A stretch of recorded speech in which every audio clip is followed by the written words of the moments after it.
C'est son Barça, il est de retour, il est décisif. 2 passes décisives à son actif, logiquement nommé homme du match. Le FC Barcelone qui s'impose sur le score de 3-1. Un but de Lamine Yamal, 2 buts de Dani Olmo. Lamine Yamal qui régale en termes de stats depuis le début de la saison, on va pas se mentir.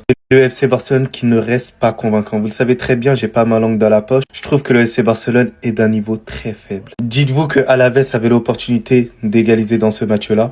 Au final, heureusement pour le FC Barcelone, ça s'est pas fait. Mais en tout cas, le FC Barcelone concède tellement d'occasions. Et ce n'est pas normal pour une équipe comme le FC Barcelone qui prétend à gagner et la Ligue des Champions et le championnat. Certes, oui, il y a la victoire. Certes, oui, il y a le retour de Rafinha, il y a le retour de Pedri. Et je trouve que du côté du FC Barcelone, il y a tellement de choses à faire. Alors, je sais qu'il y en a pas mal qui vont me critiquer pour dire que le Real Madrid, on n'est pas mieux. C'est une réalité, la famille. Mais là, on est sur le match du FC Barcelone. Et moi, je l'ai trouvé mais très moyen. Au moment même, le placement de Baldé, je suis pas convaincu. Alors, certes, il a la vitesse pour pouvoir le rattraper. Mais sur certains placements, c'est très mauvais. Mais sinon, en vrai, c'est à toi. Moi, en tout cas, bien, alhamdoulilah. J'avais jamais vu ça.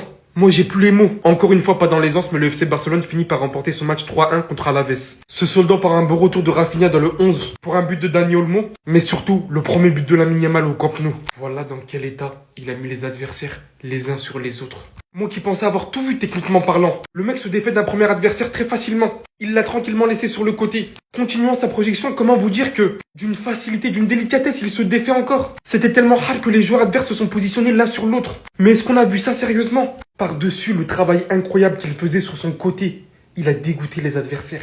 En plus de son but et de l'incroyable passe dès qu'il était livré à Dani Olmo à la fin du match. Il se permettait tellement de jouer avec le gardien. Bon, je sais qu'il a raté cette occasion. Et en vrai, quand vous voyez le score final, c'est pas des occasions à manquer, à rater. Mais c'est pour vous montrer en fait la facilité du joueur, quoi. Juan Garcia s'est fort heureusement montré solide par quelques moments. Cette équipe du Barça reste quand même fébrile, n'est pas encore assez tranchant et peut rapidement, mais alors rapidement tomber dans son piège. Ou d'ailleurs, on se rappelle avant le 2-1 du Barça que Alaves pouvait mettre 2-1 au Barça justement.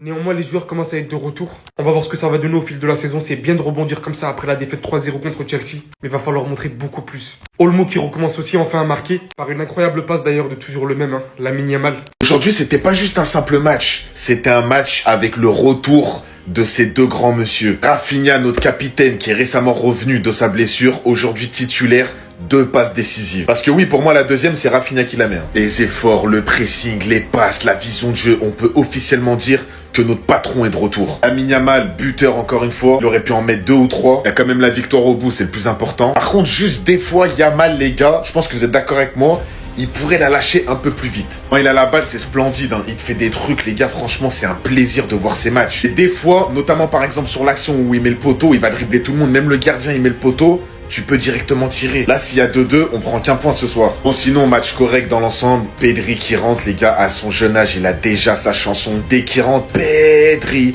Il prend la balle. Ce que j'aime avec le joueur, c'est qu'il perd jamais le ballon. Il perd jamais la balle. T'as vu les joueurs comme ça? T'as confiance en eux à 100%. T'as vu quand ce joueur il touche la balle, tu sais qu'il va relancer propre ou il va te faire partir quelqu'un en profondeur. J'ai bien aimé le match de Baldé aussi. Baldé sur la gauche avec Rafinha en première mi-temps, tout passé par la gauche. Bref, victoire aujourd'hui, tranquillou. Je crois que le Real Madrid a un match en retard. Si je me trompe pas, on est premier de Liga pour le moment. Donc on verra comment ça se passe. Visca Barça.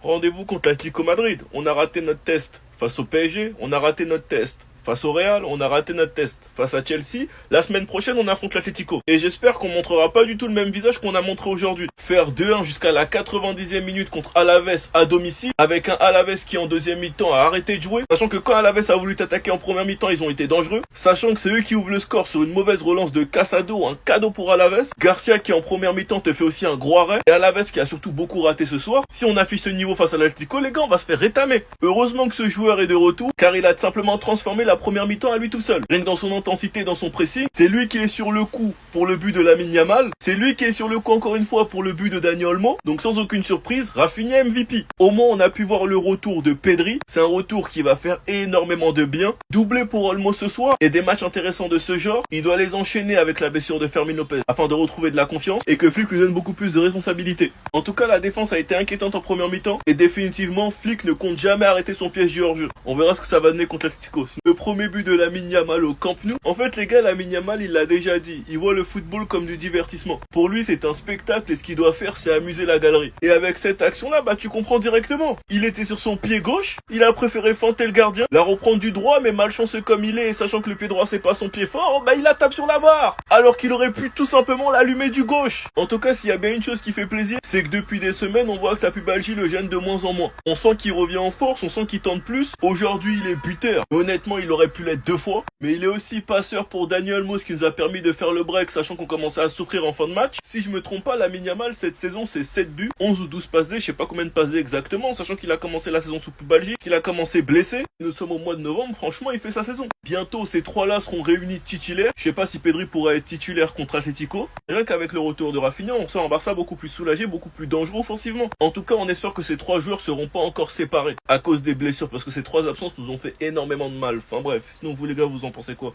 Ramenez-vous sur cette personne, on s'en dit. Ça a dit tellement Rafinha, il est fort, il arrive à faire marquer Dani Olmo.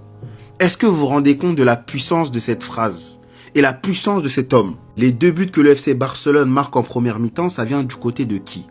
De Rafinha. Parce que oui, le premier but, il est légèrement contré par Lewandowski, qui l'a donné à Yamal, mais le deuxième but, magnifique passe de Gérard Martin, point souligné, il est excellent aujourd'hui Gérard. Et derrière Rafinha, il fait le bon choix, passe en retrait sur Dani Olmo, c'est pas le cas de Ferran, c'est pas le cas de Rashford sur le couloir gauche. Il impose le pressing à ses attaquants. C'est un vrai leader offensif. Parce que rappelez-vous, à la 45e minute de jeu, on l'a vu râler. On l'a vu râler parce que Lewandowski, il suit pas pour le pressing et Lamine non plus. Alors que justement, combien de buts le FC Barcelone a marqué l'année passée en faisant un pressing collectif à 3 sur cette première ligne déjà. Et je vous préviens, c'est qu'un Rafinha à 20, voire 30%. Il fait déjà parler de lui. Donc, dès qu'il sera de retour, je vous dis, Ferran, Rashford, si vous n'êtes pas performant, vous allez jouer sur le banc. Vous allez jouer sur le banc entre vous, je vous dis. Cette année, Rafinha, c'est le copain à personne. Il est là pour être sérieux. Ses objectifs sont clairs. Il veut vous faire regretter sa 5e place au Ballon d'Or. Qu'est-ce que ça fait du bien? Qu'est-ce que ça fait du bien? Qu'est-ce que ça fait du bien? Le retour du patron, du capitaine, Rafinha, fait énormément de bien au Barça. Surtout dans une période très critique et très difficile pour le club. On a parlé d'un Yamal indispensable, on a parlé d'un Pedri indispensable et on va continuer à en parler d'ailleurs aujourd'hui. Mais Rafinha est tout aussi indispensable que les 2 autres. Quand on regarde aujourd'hui, il y a les 2 passes décisives. Mais il y a aussi et surtout quelque chose qui est très important pour le jeu du Barça. C'est le pressing, c'est l'intensité que Rafinha est capable de mettre et surtout qu'il impose aux autres de mettre dans un match comme celui-ci. Parce qu'une des grosses différences avec le Barça de la saison dernière, c'est aussi le pressing et la récupération des ballons à la perte de balle. Et avec Rafinha, tu vois tout de suite que ça change. Il y a des ballons qui récupèrent très vite, il y a des ballons qui sont récupérés très haut parce que le mec met de l'intensité. Quand il marque, il va voir ceux qui ont contribué au but. Il leur crie dessus, mais de joie, de bonheur. Il les motive. C'est un vrai capitaine qui donne de l'allure à cette équipe, qui mentalement est capable de changer des choses sur un terrain de football. Et qui aussi, dans son jeu, dans ce qu'il fait, il est capable de frapper de loin. Il bouge beaucoup, donc il dérègle un petit peu toutes les défenses adverses. Et les 2 passes décisives, parce qu'il amène du danger constamment dans la surface. Qu'est-ce qu'on est heureux de retrouver Rafinha. Qu'est-ce que vous voulez qu'on dise encore? Qu'est-ce que vous voulez qu'on fasse? Ce n'est tout simplement pas la même équipe lorsque ce monsieur est là et lorsque ce monsieur n'est pas là. C'est tout. Point. Je pourrais même terminer la vidéo maintenant. Et on le voit encore les amis aujourd'hui. Le nombre d'occasions que subit le FC Barcelone sans Pedri au début du match. Et quand Pedri rentre, la sérénité qu'il ramène à son équipe. Alaves ne se procure quasiment plus aucune occasion lorsque Pedri est sur le terrain. Tout simplement parce que le baromètre est de retour. Parce que le jeu est régulé. Parce que quand il y a le ballon, il est alimenté de la meilleure des manières, partout, à droite, à gauche, parce qu'il est toujours bien conservé, parce qu'il est toujours bien donné. Parce qu'il n'y a pas de perte de balle bête comme il y a pu avoir sur la première période. Parce que quand il faut accélérer avec le ballon, on est capable de le faire. Parce que quand il faut tempérer, essayer de garder un peu la balle dans son camp pour ne pas se précipiter, on est capable de le faire aussi. Et c'est tout simplement ce qu'est capable de faire un mec comme Pedri. Et qu'il le fait à merveille. Ça paraît si simple quand tu le vois le faire. Mais quand il est pas là, et c'est le cas depuis un petit mois, bah tu sens tout de suite le manque de cet être exceptionnel, de ce footballeur exceptionnel qui te change tellement de choses sur un terrain de football. C'est tout simplement incroyable. Le Barça est totalement Pedri dépendant. Mais en tout cas, vu le joueur que c'est juste tout à fait normal. Une grande équipe a besoin d'un grand gardien. Désolé les gars, mais ça c'est le tournant du match. Et ça aussi, ça aurait pu être le tournant du match. Lamine Yamal qui se retrouve face au gardien en fin de première période et qui veut l'éliminer pour les edits TikTok et tire sur le poteau. Bon, dans tous les cas, il a marqué son premier but au Camp Nou. Un but qui lance sa carrière au FC Barcelone au Camp Nou et nous a permis de respirer car on a réussi l'exploit d'être mené au score avant 3 minutes de jeu. Le retour de Rafinha, il était effrayant. Impliqué sur les 2 buts, on a senti une envie de sa part, une envie d'amener une dynamique différente à cette équipe, vraiment effrayante. Et franchement, le retour de Pedri aussi nous fait un grand bien, un bien fou. Parce que le talent, ça s'invente pas, ça s'efface pas. La capacité à conserver le ballon en tout temps et en tout lieu, contre vents et marées, m'avait vraiment manqué moi personnellement. Pour moi, on s'impose sur le fil, parce qu'à aucun moment du match, j'ai senti une maîtrise vraiment extraordinaire. Et ça s'est encore plus accentué avec l'entrée de Ferran Torres, qui a raté toutes ses prises de balles, qui a fait des passes en touche. Franchement, ce joueur, j'en peux plus. C'était Serginho do Brasil. Dites-moi ce que vous avez pensé de ce match. Et n'oubliez surtout pas que juste après, c'est l'Atlético Madrid. Donc notre calvaire est loin d'être fini.